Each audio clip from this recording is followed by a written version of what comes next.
The night was full of wind and rain.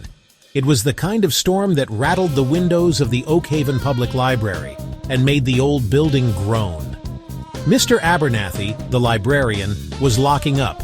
He wore a cardigan sweater the color of oatmeal, and his hair was thin and white like dandelion fluff. He was just about to turn the final lock when he heard a scratch at the door. It was a small sound, almost lost in the howl of the wind. He peered through the glass, his breath fogging the pane, and saw a pair of very green eyes, very serious eyes, staring back at him. It was a cat, a tabby cat, soaked, shivering, looking as lonely as a single sock.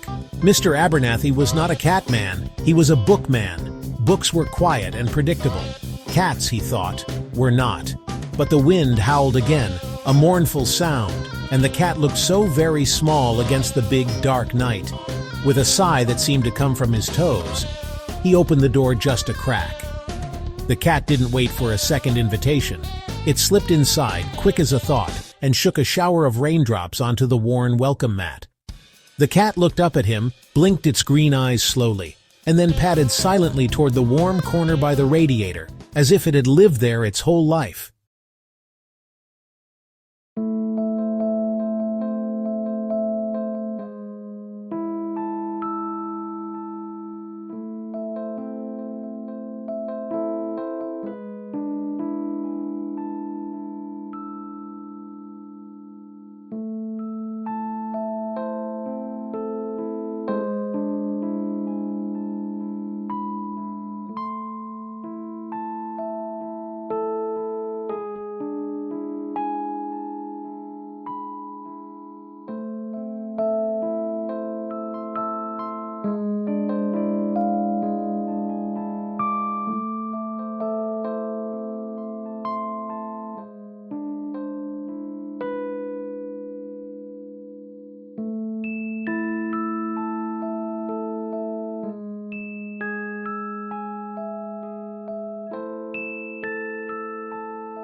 Mr. Abernathy noticed. Of course he noticed. He was a librarian after all, and his job was to notice things. He saw the patterns. A person would walk in looking lost. The cat would appear. A strange book would be checked out.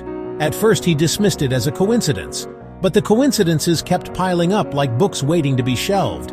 They were too many, too specific, too magical. So he decided to conduct a small secret experiment.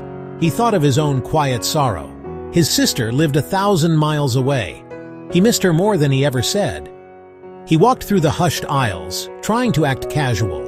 Out of the corner of his eye, Marbles leapt down and trotted toward the small, forgotten correspondence section. The cat stopped and looked pointedly at a thin blue book. Mr. Abernathy's heart gave a little thump. The book was titled The Art of the Handwritten Letter.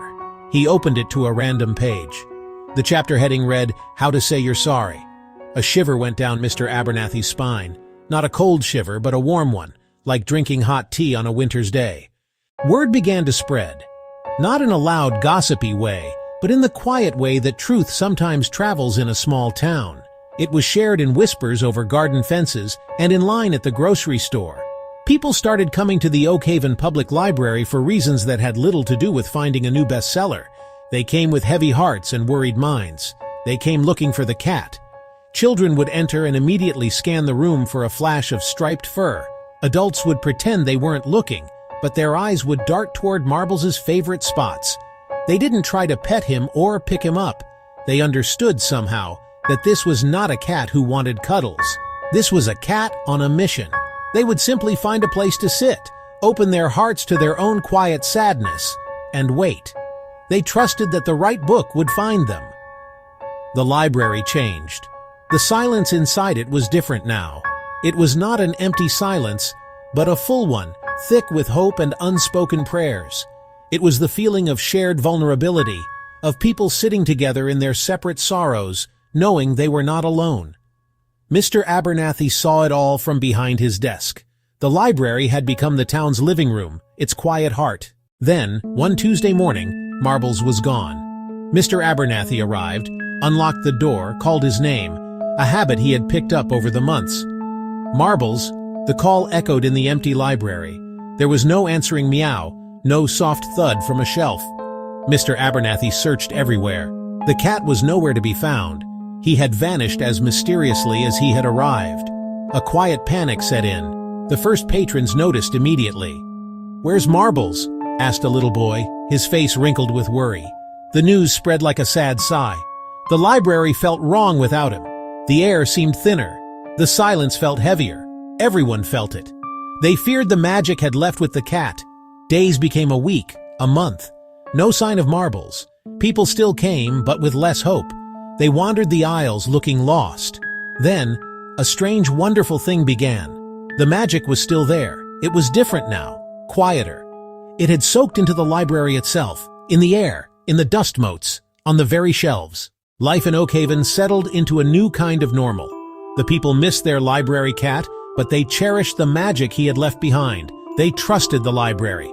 Mr. Abernathy would smile his quiet smile when he saw it happen, a perfect match of book and reader at his checkout desk. Some things were not meant to be catalogued. They were meant to be felt. One sunny afternoon, a little girl named Lily came to the library with her mother. Lily was a serious child with big, curious eyes, just learning to read. She wandered off on her own, pulled out a brightly colored book she had never seen before. It was an old copy of The Velveteen Rabbit, its cover worn soft from many readings. She sat down on the floor and opened it. Tucked inside the front cover was a small folded piece of paper. It looked very old. Lily carefully unfolded it. Written on the paper in neat, loopy handwriting were 4 simple words. It wasn't a long letter. It wasn't a grand explanation. The note said, "Marbles always knows." Lily showed the note to Mr. Abernathy. The old librarian looked at it, and his eyes crinkled at the corners. He just nodded slowly, a gentle smile spreading across his face. He knew it was true. The cat was gone, but the knowing remained. Because some magic, once it takes root in a place, stays forever, purring quietly on the shelves for anyone who is willing to listen.